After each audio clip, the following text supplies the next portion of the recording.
दर्शकों, आज मैं आपको एक भूतिया ट्रेन की कहानी सुनाने जा रही हूँ। कहानी बहुत मज़ेदार और दिलचस्प है। रहस्य और रोमांच से भरा हुआ है। कृपया करके कहानी को पूरा सुनें। कहानी पसंद आए तो कृपया करके लाइक से सब्सक्राइब करना ना भूलें। तो चलिए कहानी को शुरू करते हैं। रात का समय था और दिल्ली से जयपुर जा रही ट्रेन प्लेटफार्म पर खड़ी थी।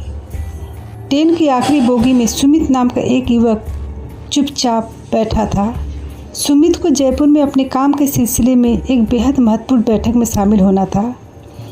ट्रेन के चलने का समय हो चुका था, लेकिन उस बोगी में सुमित के अलावा कोई और यात्री नहीं था, जो उसे थोड़ा अजीब लगा। और अजीब क्यों नहीं लगेगा? ट्रेन में उसके अलावा कोई यात्री नहीं रहेगा तो किसी भी इंसान को अजीब लगेगा ही। कुछ मिनटों बाद ट्रेन धीरे धीरे रफ्तार पकड़नी शुरू की। जैसे जैसे ट्रेन आगे बढ़ रही थी, बाहर घने अंधेरे के बीच सुमित खिड़की के बाहर देख रहा था।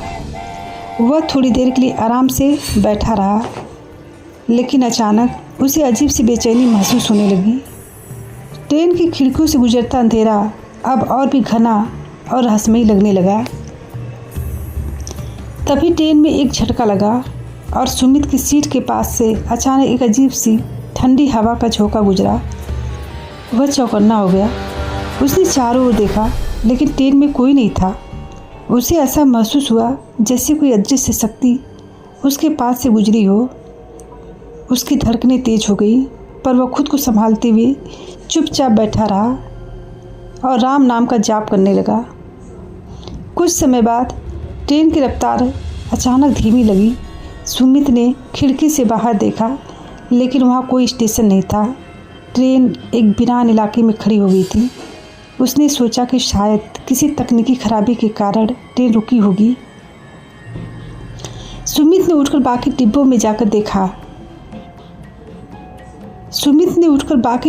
जाकर देखने का फैसला किया। जैसे ही वह अगले डिब्बे में पहुंचा, उसे वहां की सीटों पर धूल जमी हुई मिली।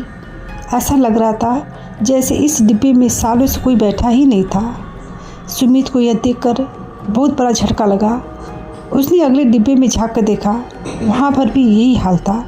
पूरा डिब्बा खाली और धूल मिट्टी से भरा हुआ था। उसे बहुत डर लगने लगा। उसकी धड़कनें तेज होने लगी। उसे महसूस होने लगा कि ज़रूर कुछ तो है इस ट्रेन में।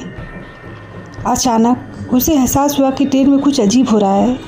उसने वापस अपनी सीट पर जाने का निर्णय लिया, लेकिन तभी एक आवाज़ सुनाई दी, जैसे कोई बहुत ही धीमे कदमों से उसकी तरफ आ रहा हो।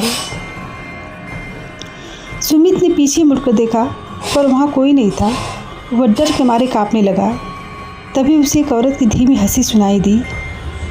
उसने चारों ओर देखा, लेकिन वह हंसी ट्रेन के हर कोने में गूंज रही थी। अब तो सुमित को यकीन हो गया कि वह किसी मुसीबत में फंस चुका है। सुमित ने जल्दी से अपना बैग उठाया और ट्रेन से उतरने का मन बनाया, लेकिन जब वह दरवाजे के पास पहुंचा तो देखा दरवाज़ा अंदर से बंद हो चुका है। उसकी सांसें अटकने लगी। उसने दरवाज़ा खोलने की बहुत कोशिश की, लेकिन दरवाज़ा तो हिलने का नाम ही नहीं ले रहा था। उसी समय ट्रेन के अंदर से एक परछाई तेज़ी से गुजरी। सुमित ने उसे देखने की कोशिश की, लेकिन वह गायब हो गया। उसकी धड़कनें और तेज हो गई।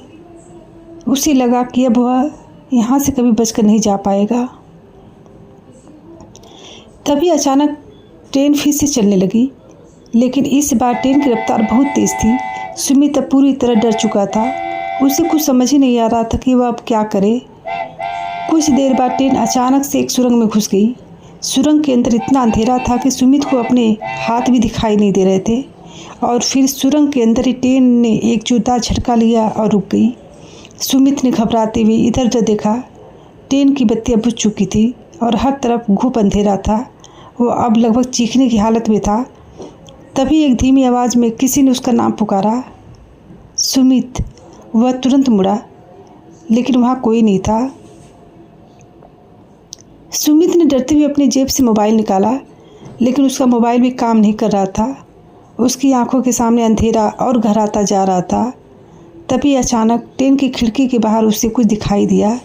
एक धुंधली आकृति जो ट्रेन के बाहर हवा में तैर रही थी। वह आकृति धीरे धीरे ट्रेन के अंदर आ रही थी। सुमित का दिल अब जोर जोर से धड़कने लगा। उसे उस आकृति को साफ साफ देख रहा था, लेकिन उसकी उपस्थिति से ही महसूस को ऐसा लग रहा था कि जैसे उसकी जान बहुत खतरे में है। तभी आकृति ने सुमित को देखा। उसकी आंखें जलती हुई थी। सुमित के पैर अब कांपने लगे थे और वह वहीं बेहोश होकर गिर पड़ा। जब सुमित की आंख खुली तो वह एक छोटे से रेलवे स्टेशन पर था। उसके चारों ओर कुछ लोग खड़े थे। सुमित ने धीरे से पूछा, भैया यह कौन सा स्टेशन है? लोगों ने कहा, यह एक वीरान स्टेशन है, यहाँ कोई ट्रेन नहीं रुकती और तुम यहाँ कैसे पहुँचे यह हमें नहीं पता। सुमित को कुछ नहीं याद आ रहा था, लेकिन वह कभी नहीं भूलेगा कि वह एक भूतिया ट्रेन है